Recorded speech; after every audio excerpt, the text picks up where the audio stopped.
Bom dia a todos.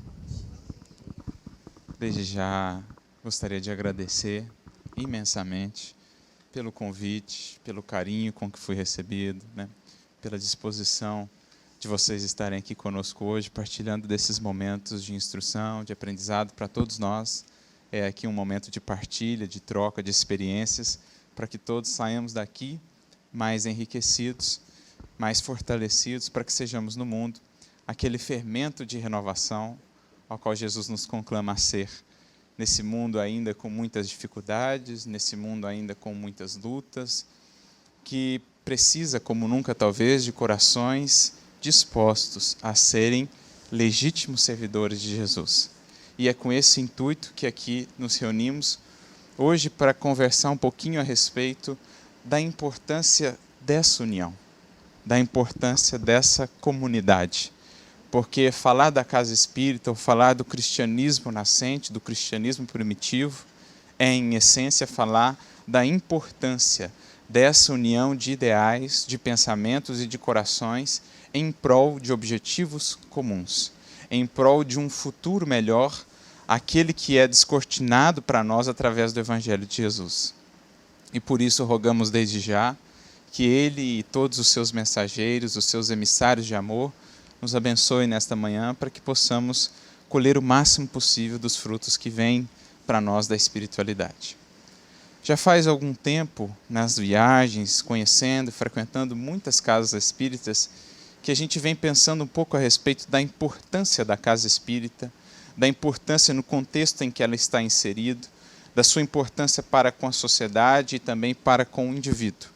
Qual o papel ou o significado da casa espírita na construção dessa sociedade da nova era, que foi a mensagem, inclusive, que aqui lemos, na construção dessa nova humanidade que será regida por valores novos, por metas ou por objetivos existenciais bastante distintos do que aqueles que, em geral, são hoje cultivados. Então, vemos há muito tempo pensando nisso, refletindo a esse respeito.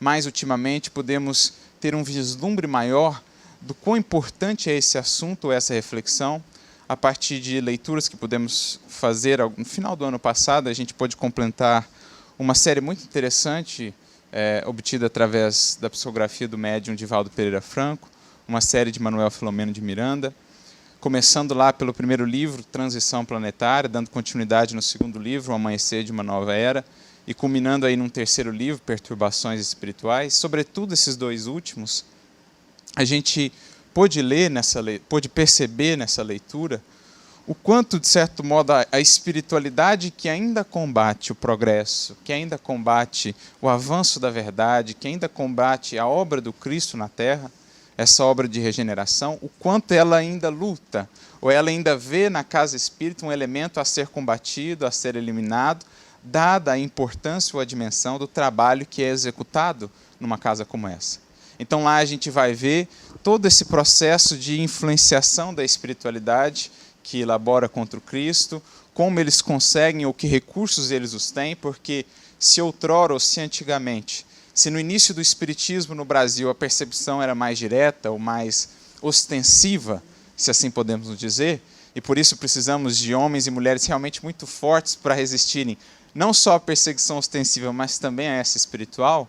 E daí o fato de termos um Eurípides Barçanufo, um Caibar Schutter, um Bezerra de Menezes e tantos outros heróis e heroínas, muitas vezes no silêncio da abnegação. Se antes essa perseguição era mais direta, hoje não é tão mais ostensiva, embora ainda existam os preconceitos, as resistências, mas enfim.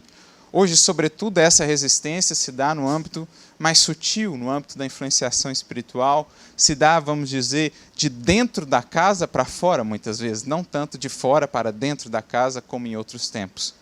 Através de uma série de fragilidades que ainda vamos identificar em nós mesmos, enquanto indivíduos que fazem parte dessa comunidade, como nas nossas relações, ainda muitas vezes desequilibradas, que abrem espaço para a atuação desses espíritos.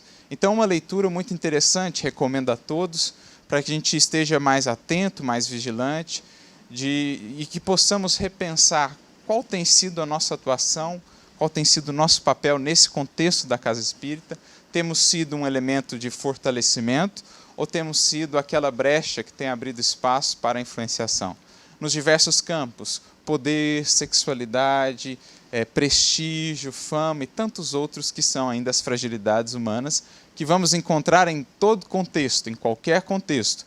Mas espera-se que na casa espírita, pelo menos, esses elementos sejam olhados com coragem, com humildade, para que sejam trabalhados e para que sejam vencidos. Então, a leitura desses livros reforçou ainda mais em mim a importância dessa reflexão, para que a gente veja a quantas anda o nosso papel enquanto espíritas e enquanto grupo espírita a serviço de Jesus aqui na Terra. E há algum tempo me deparei com uma frase num livro bastante interessante, um livro de certo modo curtinho, mas com orientações muito interessantes, de um grande espírita também, José Herculano Pires, um livro chamado O Centro Espírita. Quando, logo no início, logo na introdução, li uma frase dele que me deixou por muito tempo pensando, e ainda hoje me deixa pensando. Quando ele diz: se os espíritas soubessem o que é o Centro Espírita, a sua função e a sua significação, o Espiritismo seria hoje o movimento espiritual e cultural mais importante da Terra. E eu fiquei a pensar nessa frase que por si só nos leva a uma infinidade de reflexões. Primeiro, eu acho que vale aqui destacar, não é o intuito de Herculano Pires, nem da doutrina espírita, entender o mais importante da Terra como um interesse que o Espiritismo, porventura, vem a ter de ser a mais destacada, a mais numerosa. Não é essa ideia proselitista que nós vamos ver nessa frase. Pelo contrário, o que Herculano está querendo destacar ali é: nós, enquanto espíritas e comunidades espíritas, temos entendido a dimensão do convite que Jesus fez a nós, a dimensão do convite que a espiritualidade, com o Espiritismo, fez a nós, os espíritas, tanto no sentido de renovação do cristianismo, de renovação do entendimento do que seja o cristianismo e do que seja viver e servir a Cristo aqui na Terra, tanto no sentido como nosso compromisso para com a sociedade e para com o mundo. Então, penso que Herculano queria enfatizar esse aspecto, não o aspecto dos números, não o aspecto do destaque, porque creio esse já estamos deixando para trás. Depois de séculos de experiências religiosas que, justamente por valorizarem em demasia o número, os rótulos, em detrimento da vivência, tantos equívocos foram cometidos, muitas vezes em nome de Jesus. Agora, o nosso olhar é diferente. E paremos um pouco para meditar nessa frase de Herculano. Quando ele nos diz: se entendêssemos qual é a função e a significação do Centro Espírita. E, de fato, nos perguntamos: o que entendemos ser a função e a significação do Centro Espírita? Se estamos cientes, como a espiritualidade vai frisar várias vezes para nós ao longo da codificação espírita, não só em Kardec, como nas obras subsidiárias, que a proposta do Espiritismo é, de fato, dar continuidade ou trazer ares novos àquele cristianismo muitas vezes engessado, àquele cristianismo que estava preso aos aspectos superficiais, aos dogmas, que agora precisava voltar às origens, tomar um banho de passado que, na verdade, é uma inspiração para o futuro. Não é uma reflexão saudosista, mas sim uma inspiração com aquele cristianismo mais próximo da fonte, mais puro. Se estamos cientes disso, será que entendemos a dimensão desse convite? O próprio Kardec nos dirá, no Livro dos Médiuns, lá no capítulo 29, já ao final do livro, no item 350, quando ele fala a respeito das sociedades espíritas, dirá Kardec: a bandeira que nós desfraldamos bem alto é a do espiritismo cristão e humanitário. E convidamos todas as sociedades a se alinharem a nós nesse trabalho, nesse objetivo. Então já está ali em Kardec implícito, evidente, vamos dizer, que a proposta do espiritismo e das sociedades espíritas é, de certo modo, recuperar aquelas primeiras comunidades, como viviam, como se relacionavam entre si e como se relacionavam com o mundo e com as circunstâncias da vida. Então, com esse pano de fundo, podemos pensar um pouquinho melhor quais sejam a função e a significação da casa espírita.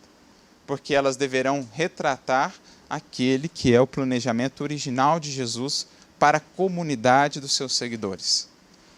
No texto de Atos dos Apóstolos, por exemplo, ou nas cartas do apóstolo Paulo, vamos ver por várias vezes a expressão a igreja do Cristo, que foi ao longo do tempo adquirindo uma conotação um pouco diferente do sentido original. Se voltarmos ao sentido original, no grego, eclesia, significa nada mais, nada menos do que assembleia ou comunidade. A igreja do Cristo é a comunidade dos seus seguidores, independentemente dos rótulos a que se filiem, mas a comunidade daqueles que pautam a sua vida por aquilo que ele viveu, por aquilo que ele ensinou. Em outras palavras, daqueles que pautam a sua vida pela caridade, pela humildade, pelo perdão, pela abnegação, pelo sacrifício pelo bem comum, enfim, elementos universais. Elementos não só, entre aspas, cristãos, mas universais, porque vamos vendo que essa comunidade do Cristo é, na verdade, muito mais ampla do que simplesmente o conjunto das denominações cristãs. Essa era a ideia das primeiras comunidades, ou dos primeiros seguidores. Como Paulo vai bem definir, a igreja do Cristo é o corpo de Jesus. Ele vai dizer, a igreja é o corpo e Cristo é a cabeça. Em outras palavras, dirá ele, a continuidade da obra de Jesus na terra se dá através das mãos, dos corações dos seus seguidores. Nós somos o corpo de Jesus convidado a agir na terra sob a sua inspiração, sob a inspiração da cabeça. E é nesse sentido que nós temos que ir conduzindo a nossa reflexão a respeito da função e da significação desse corpo de Jesus, do qual nós, espíritas, centro espírita, somos uma parte. Cada um tem a sua função nesse corpo, cada um tem a sua tarefa específica, mas todos deveríamos estar a serviço desse pensamento original, desse pensamento uno, que é aquele que parte de Jesus e inspira toda a terra, todos os trabalhadores do bem, estejam onde estiverem. Então, a nosso ver, a função da casa espírita, como Herculano também vai trabalhar ao longo de toda a sua obra, como o próprio Kardec e os espíritos vão frisar, a sua função é eminentemente educativa. A função do Evangelho é justamente aquela educação, mas a educação em sentido mais abrangente. Não a educação que muitas vezes tomamos ainda hoje em nossa sociedade, uma visão mais materialista ainda da educação. A educação é entendida apenas como o abrilhantamento do intelecto, como a ornamentação da personalidade, sem muitas vezes trabalhar os potenciais mais profundos do indivíduo, sem muitas vezes desenvolver nele os seus potenciais divinos. Então, muitas vezes, quando se fala em educação, pensa-se em apenas transmissão de conhecimento. Alguém que não tem o conhecimento, alguém que tem, e esse alguém transmite o conhecimento. Mas muitas vezes não se associa a educação ao aspecto moral, à transformação moral do indivíduo, que de fato o liberta. Porque um dos grandes problemas da atualidade é justamente isso. Com uma educação secular que tem valorizado apenas o intelecto em detrimento do sentimento, em detrimento do coração, o que temos visto? Grandes inteligências, mas que usam essa inteligência a serviço do interesse pessoal, do egoísmo, causando grandes e grandes males no mundo. É o egoísmo que ainda, de certo modo, governa ou controla o processo educativo no mundo. Esse processo educativo que, desde as instâncias mais elementares, já nos incita à competição, já nos incita ao separatismo, já nos incita à individualidade, ao invés de já desde a mais tenra idade trabalhar o cooperativismo, a cooperação, o trabalho em equipe, enfim, os sentimentos mais nobres da fraternidade, da solidariedade, dos valores fundamentais. Então, a educação espírita, refletindo a educação do Evangelho, é uma educação libertadora. Por quê? Vai à raiz dos problemas. Vai à raiz de todos os males na Terra hoje, nos dirão os Espíritos, como a gente vê lá no Livro dos Espíritos, questão 917, o egoísmo. Aquela que é a matriz, ou aquele que é a mãe de todos os demais problemas que ainda enfrentamos em nossa sociedade. Sem alcançar essa raiz, tudo aquilo que fizermos estará ainda frágil, não estará bem consolidado. E por isso a proposta do Evangelho é justamente atuar no coração da criatura, mostrando-nos que se o conhecimento é o navio que nos permite singrar em novos mares, de horizontes antes desconhecidos, o amor, o sentimento é o leme que orienta esse navio na direção realmente do infinito, na direção realmente da luz. Caso contrário, por mais belo seja o navio, ele poderá estar destinado às pedras, poderá estar destinado aos corais, como nós temos visto, grandes inteligências, com capacidades tremendas de colocarem-se ou de servirem ao bem, mas que acabam cedendo aos interesses do egoísmo, gerando tantos e tantos males sociais como aí vemos. A corrupção, as guerras, as misérias, tudo em torno dessa problemática.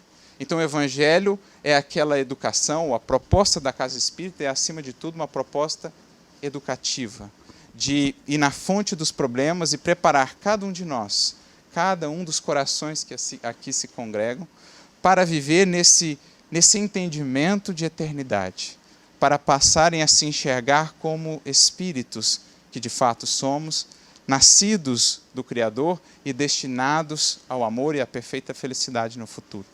Imaginemos só, quantos espíritos ou quantos indivíduos hoje na Terra não passam uma existência inteira, até a desencarnação, sem sequer tomarem consciência de que são espíritos, sem sequer saberem o que são de fato.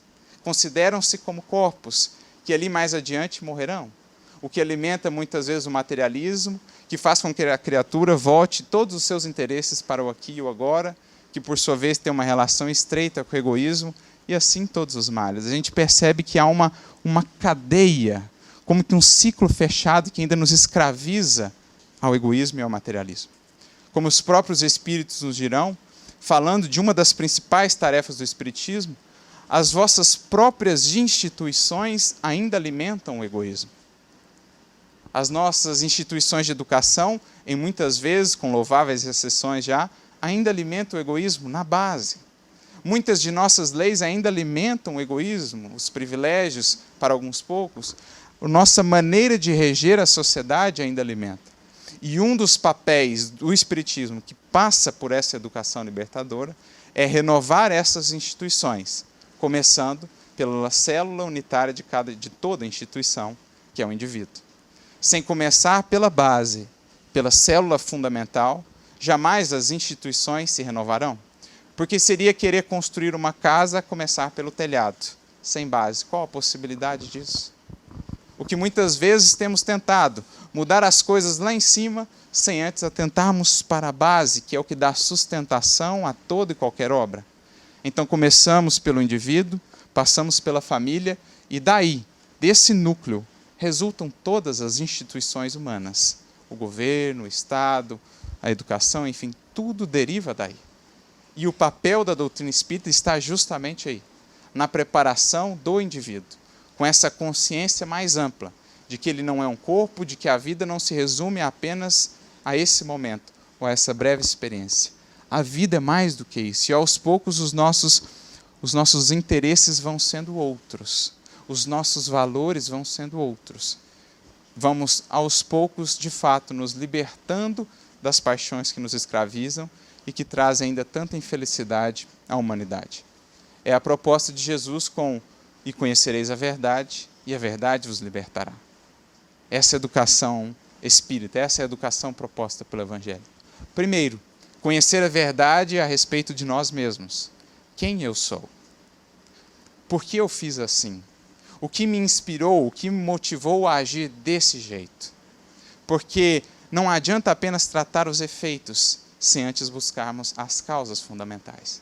Seria como querer despoluir um rio cuja fonte está contaminada, gastando todos os recursos bem distante dessa fonte. Toda a água que chega, já chega contaminada. Porque sabemos que no indivíduo, a sua fonte é o coração, é o sentimento. Do sentimento nascem os pensamentos, as ideias, os ideais.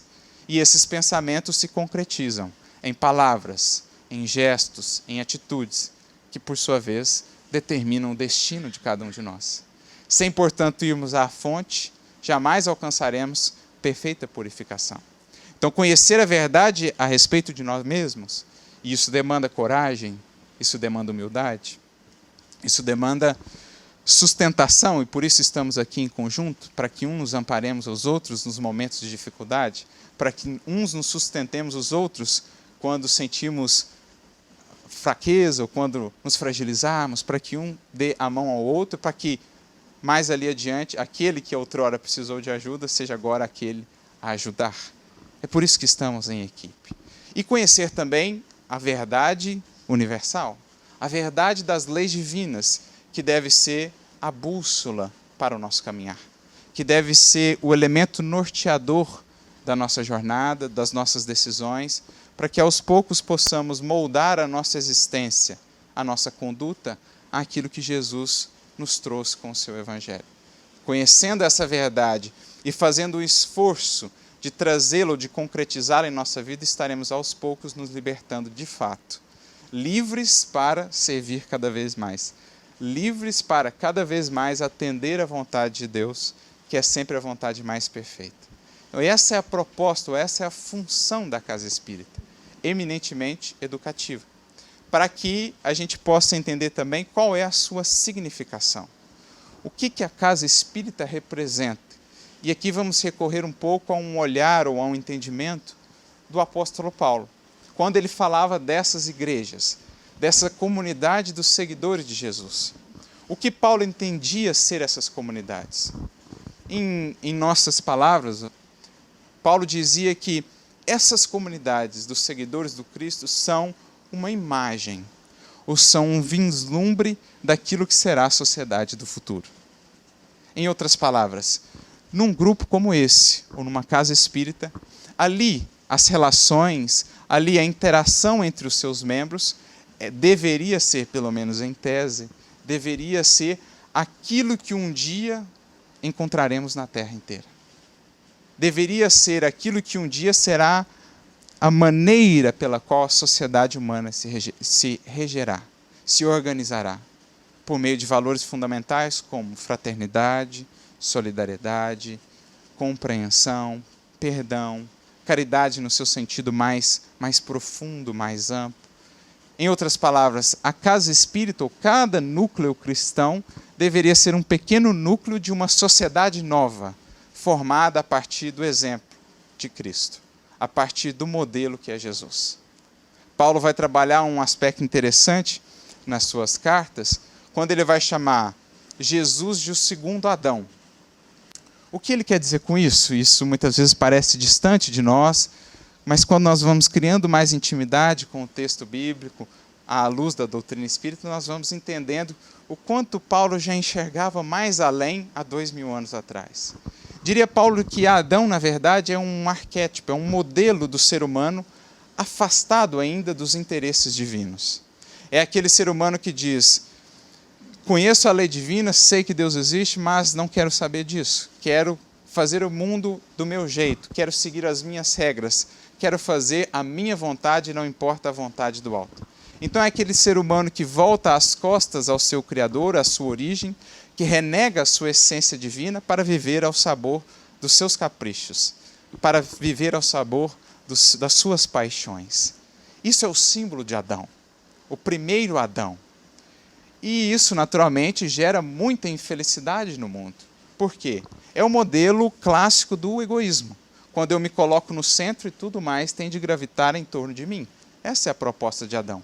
Eu sou o centro do universo. Eu defino as regras, eu defino as leis, eu faço o que eu bem entender e, no mais, tudo tem que se acomodar à minha vontade.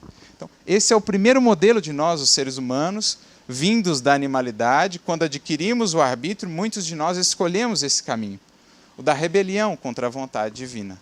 Esse é o símbolo, a figura de Adão.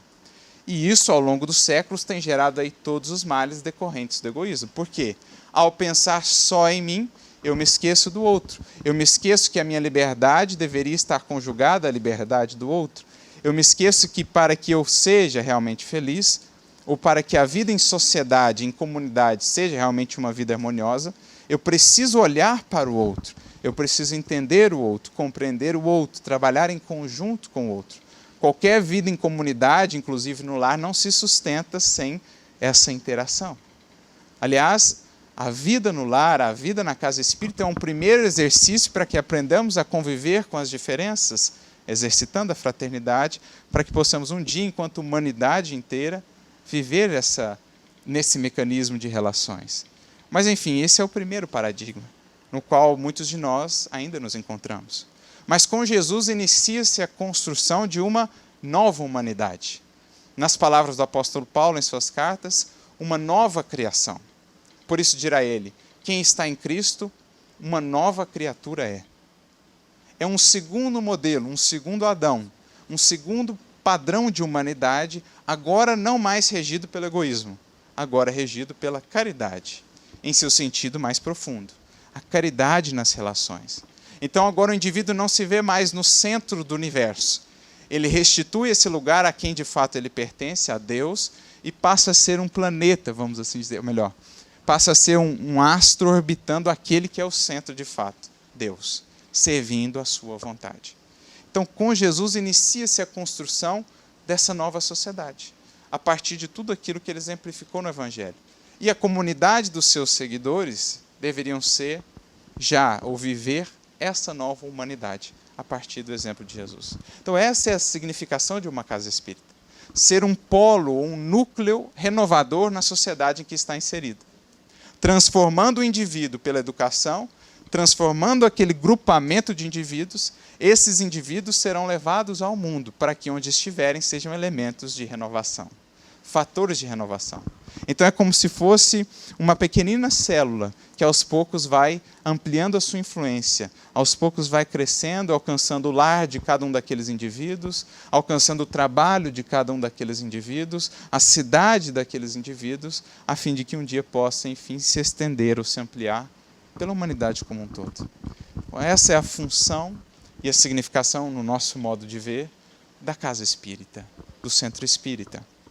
E mais do que isso, diz Herculano Pires que, entendida essa função e essa significação, a doutrina espírita não seria apenas um movimento espiritual, naturalmente. A doutrina espírita vem como uma proposta de renovação da nossa maneira de lidar com a espiritualidade, da nossa maneira de enxergar o que seja religiosidade ou espiritualidade em seu sentido mais profundo. Porque por muitos séculos nós todos trazemos atavismos de uma religiosidade que estava muito associada ao cumprimento de rituais, ao cumprimento de formalismos. Então eu frequento determinado templo e ali estou cumprindo a minha experiência religiosa. Por muito tempo nós fizemos essa divisão entre vida religiosa e a vida comum.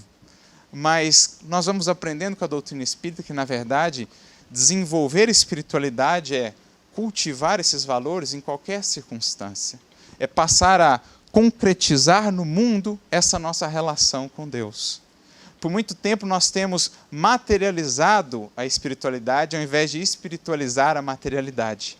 E é essa a proposta que a doutrina nos traz, de romper essas barreiras que nós criamos entre a casa espírita, ou entre a casa religiosa e o restante do mundo, mostrando que não existem essas barreiras. Como Emmanuel vai nos falar mesmo, no prefácio do livro Caminho, Verdade e Vida. Com Jesus não existe essa divisão entre vida espiritual e vida que não é espiritual. Toda a terra é ao mesmo tempo oficina e templo do Criador. Toda a terra é local para que possamos o adorar em espírito e em verdade, como Jesus já havia dito à mulher samaritana. Então vai renovar o nosso conceito que seja espiritualidade, destituindo-o dos rótulos e passando a valorizar a essencialidade, passando a valorizar aquilo que é mais fundamental, essa relação com Deus. Mas dirá também Herculano Pires que a doutrina espírita será também um movimento cultural. Em que sentido? Passando a espiritualizar aos poucos a nossa cultura, passando a espiritualizar aos poucos a nossa relação, os nossos valores, porque ainda vivemos em uma cultura que exalta o materialismo, que exalta muitas vezes o apego às paixões, à materialidade. Essa é a nossa cultura, basta ver muitas vezes as músicas, a arte, as leituras, os valores, os ideais que são cultivados pela grande maioria dos indivíduos. É o sucesso, é a fama, é o prazer a todo custo. Enfim, a nossa cultura ainda exalta isso, que nos impede de alcançar patamares maiores de espiritualidade. porque efetivamente não podemos servir a dois senhores. Não é uma proposta de alienação do mundo, mas sim de utilização com equilíbrio e com sabedoria dos valores que o mundo nos proporciona, colocando isso a serviço da nossa elevação, em todos os âmbitos, na educação, na cultura, na arte, enfim, em todos os âmbitos. Então essa é também uma proposta da doutrina espírita, e aos poucos ampliando os horizontes da humanidade, ajudando a criatura humana a ver que a vida é muito mais do que simplesmente a existência, de que existem valores e alegrias muito maiores, muito mais puros, muito mais duradouros do que simplesmente esses que cultivamos aqui na matéria transitória. E aos poucos esse entendimento espírita vai se imiscuindo, vai fecundando o mundo lá fora, vai fecundando as relações humanas. É o que os Espíritos vão nos dizer, por exemplo, no Livro dos Espíritos, na questão 798, quando Kardec questiona se um dia o Espiritismo viria a se tornar uma crença comum. Ele não questiona no sentido de que um dia o Espiritismo será a única religião, não é essa a ideia. O que ele quer dizer é, um dia, essas verdades que o Espiritismo agora traz, que sempre foram verdades, mas que o Espiritismo compilou, agrupou de maneira encadeada, de maneira lógica, um dia essas verdades serão comuns a todos? E os Espíritos dirão, sim. Um dia farão parte do patrimônio do conhecimento da humanidade e inaugurarão uma nova era para a humanidade. Um dia, o que eles querem dizer é, um dia, todos os seres na Terra saberão que são espíritos. Já pararam para pensar nesse dia? Dos seres encarnados hoje na Terra, 7 bilhões, quantos têm plena consciência e convicção de que são espíritos e vivem como tais, mesmo entre as religiões? Quantos realmente vivem o que esse conhecimento implica? Eu sou o espírito. Eu estou passando por aqui. Isso não me pertence. Isso foi me emprestado com um propósito. Quantos espíritos não passam a existência inteira sem a mínima noção e conhecimento disso? O que os espíritos estão dizendo é, um dia todos saberão. Um dia todos saberão da existência de Deus e mais, todos buscarão servi-lo e amá-lo. Um dia todos estarão conscientes de quem foi o Cristo, de qual foi a sua mensagem para o mundo, assim como a dos demais mensageiros, por ele enviados também nas diversas culturas. Um dia todos reconhecerão a mediunidade, a possibilidade dessa intercomunicação ou dessa inter-relação com o mundo espiritual. Será natural.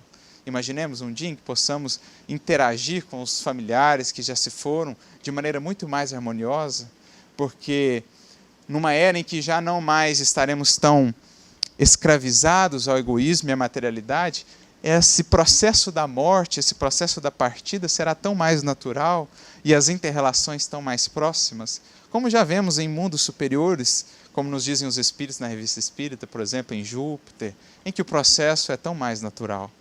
Imagina que era não será essa, que humanidade não será essa. E, no entanto, nós já vivemos isso aqui. Pelo menos nessa pequenina sociedade, isso já nos é claro, isso já nos é evidente, isso já nos é possível. E a ideia é que um dia isso alcançará parâmetros globais. É o que os Espíritos estão nos dizendo. E mais adiante, na questão seguinte, 799, pergunta Kardec, de que maneira, então, o Espiritismo poderá contribuir para esse progresso da humanidade? Para essa conquista ou essa busca da humanidade para alcançar o estado realmente de uma civilização. Porque os Espíritos nos dirão, não somos ainda uma civilização. Não podemos nos dizer ainda civilizados. É o que está lá na questão 793 do Livro dos Espíritos. Sois povos esclarecidos. Acham que têm avançado muito por conta das grandes descobertas que têm feito. Mas digo-vos, estão longe ainda da condição de civilização.